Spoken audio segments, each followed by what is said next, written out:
যদি অনুমতি দিতেন ইয়া আমিরুল মুমিনিন। বলুন। কোন সে কথা যার দিকে তার চাচাকে আহ্বান করেছেন রাসূল সাল্লাল্লাহু আলাইহি ওয়াসাল্লাম? আল্লাহ ছাড়া কোনো মাবুদ নাই। মুহাম্মদ সাল্লাল্লাহু আলাইহি ওয়াসাল্লাম আল্লাহর রাসূল। আল্লাহ ছাড়া কোনো মাবুদ নাই। মুহাম্মদ সাল্লাল্লাহু আলাইহি ওয়াসাল্লাম আল্লাহর রাসূল।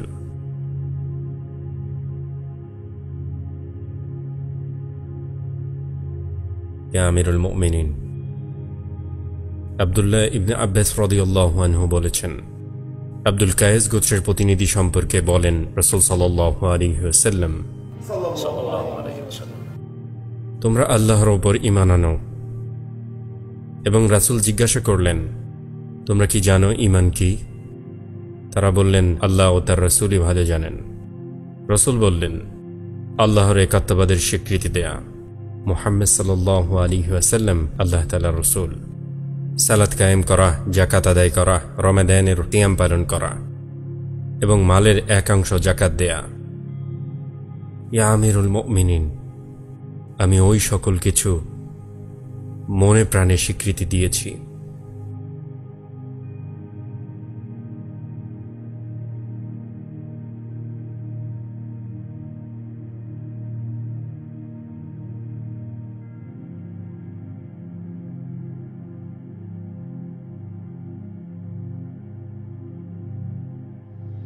আপনাদের সামনে উনি উপস্থিত, কথা বলুন।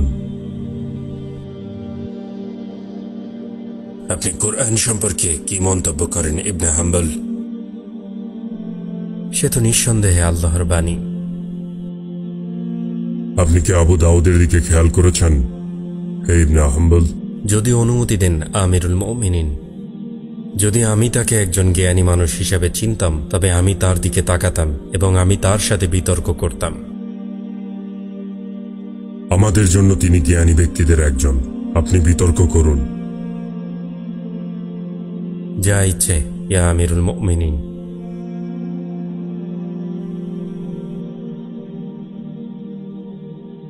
আল্লাহর ইলম সম্পর্কে আপনার অভিমত কি হে আবু দুআদ? তা কি মাখলুক নাকি গয়রে মাখলুক? কোরআন আল্লাহর ইলম। যেহেতু ইলম মাখলুক নয়, সুতরাং কোরআনও মাখলুক নয়। যদি কেউ বলে ইলম মাখলুক, তাহলে এমন বানোয়াট কথা হতে আমি আল্লাহর নিকট পানা চাই। যদি বলেন আল্লাহ প্রথমে ইলম ছাড়া ছিলেন এবং পরে ইলম সৃষ্টি করেছেন এবং তিনি তা গ্রহণ করেছেন, তাহলে বলবো মুমিনরা এমন কুফরি আকীদা পোষণ করতে পারে না। আমি জেনেছি আল্লাহ এক এবং অমুখাপেক্ষী।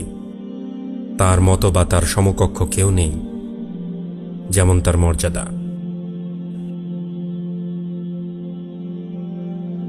হে আহমদ, কোরআন কি জিনিস নাকি জিনিস না?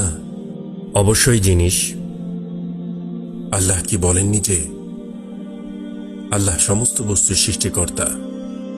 সুতরাং কোরআন যেহেতু বস্তু, তাহলে কি কোরআন আল্লাহর সৃষ্টির অন্তর্ভুক্ত হবে না? আল্লাহ বলেন সেই ভয়ঙ্কর বাতাস সম্পর্কে যা কওমে আদকে ধ্বংস করে দিয়েছিল। ভয়ঙ্কর বাতাস আল্লাহর হুকুমে সমস্ত বস্তু ধ্বংস করে দিয়েছে। তাহলে কি ধ্বংসকৃত বস্তুর সাথে আসমান ধ্বংস হয়েছিল? না, সমস্ত বস্তু দ্বারা আল্লাহ যা চেয়েছেন তাই ধ্বংস করে দিয়েছেন। কি ভাবছেন আপনারা? এই ব্যক্তি সবাইকে চুপ করিয়ে দিল, আর কেউ তার কথার জবাব দিতে পারছ না। আমি আল্লাহর শপথ করে বলছি, উনি একজন বিপদগামী এবং গোমরাহ ব্যক্তি। আকাশের পাখির মতো তুমি যে কথাগুলো বলছো সেগুলো আমার কাছে মূল্যহীন। তাকে বিতর্কে চুপ করাও, নতুবা সেই সকল যুক্তি তোমাদের দিকেই ঘুরিয়ে দিচ্ছে।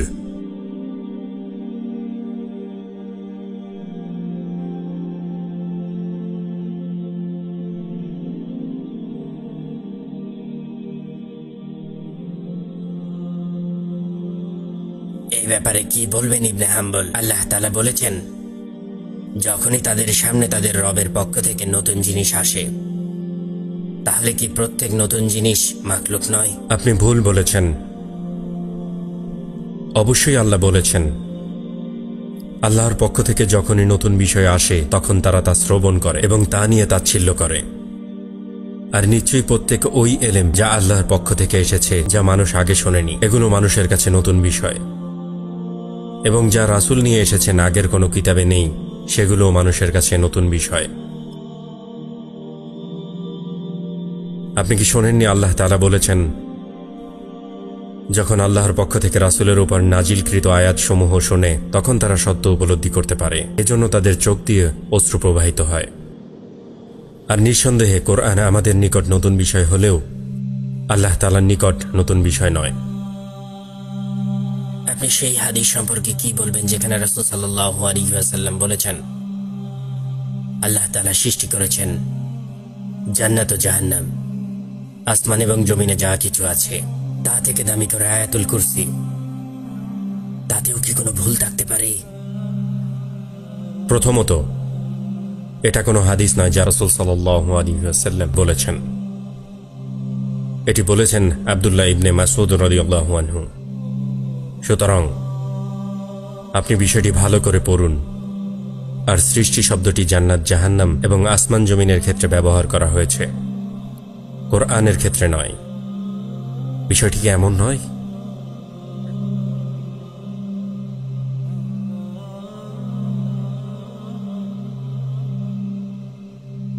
আমি আল্লাহর শপথ করে বলছি, উনি একজন বিপদগামী এবং বেদাতি।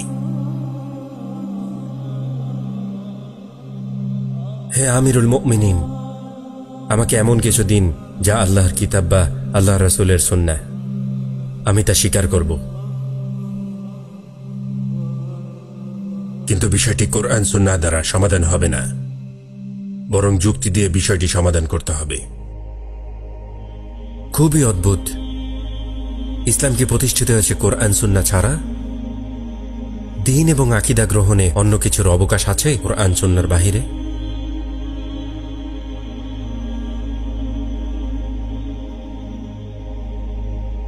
তোমাদের কিসের জন্য অপেক্ষা? তাকে জবাব দিতে বিতর্ক করো।